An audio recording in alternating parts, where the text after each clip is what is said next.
Sir, how do you answer? I mean, of course, this is nothing to do anymore with the figures and the whatever technical glitches happened. But how do you answer now the question? What is happening to Comelec? This is like our fourth automated election. You only have to do your job, which is to deliver the results as fast as you can, once every 3 years. Uh, why does this keep happening over and over again? If not this technical glitch, some other glitch. What's the answer? Try it. Try doing it. I mean, everyone who wants to say that you only had one job, try doing it. Here's the thing. The glitch that I described to you today is because we improved the system. If we had stayed with the system that we used in 2016, used USB keys, used thumb drives to move data from the transparency server to a media monitor that was external to the transparency server, that would have worked. That would have worked fine. But it would have been insecure. So what we did was we introduced an innovation into the system that made the system more secure. And in fact, it is more secure because now you don't take the data out of the system at all. The data stays within the system, it just gets pushed from one terminal to the other. But in doing so, we had a problem, right? So that's what happens when you develop new things. That's what happens when you innovate things. So again, like I said, if someone says, you had one job, do it. Try doing it. There are challenges that are not immediately apparent from the outside.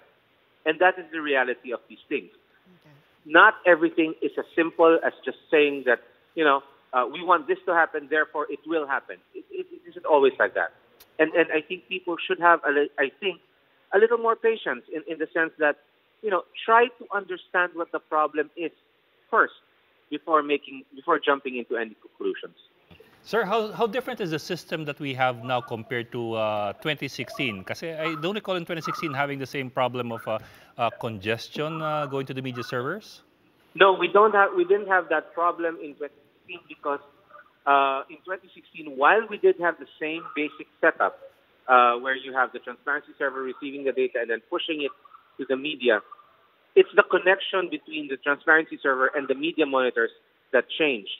Okay. Dati kasi, basically what would happen was that the data would be sent to the transparency server and then saved on thumb drives. And then the thumb drives would be taken to the monitors of the media, right? So they would physically transfer the data onto storage devices, and then the storage devices would be physically run over to the media monitor.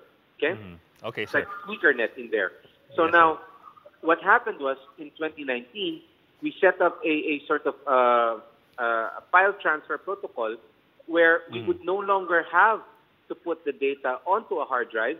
Where again, I mean, of course, it could be stolen, it could be taken out of the transparency center, and so now it's more securely passing through that FTP, file transfer protocol. Yes, but that's where the problem lay. The file transfer protocol, when it was tested, was apparently did not anticipate the loads that it would experience on election day. Transmission rates are faster, transmission rates are better now, and the file transfer protocol sort of got overwhelmed, and that's the cause of the delay. Sir, ano ginawa niyo? Nagdagdag kayo ng memory? I think that's one of the solutions that was worked on. I think last night. Yeah.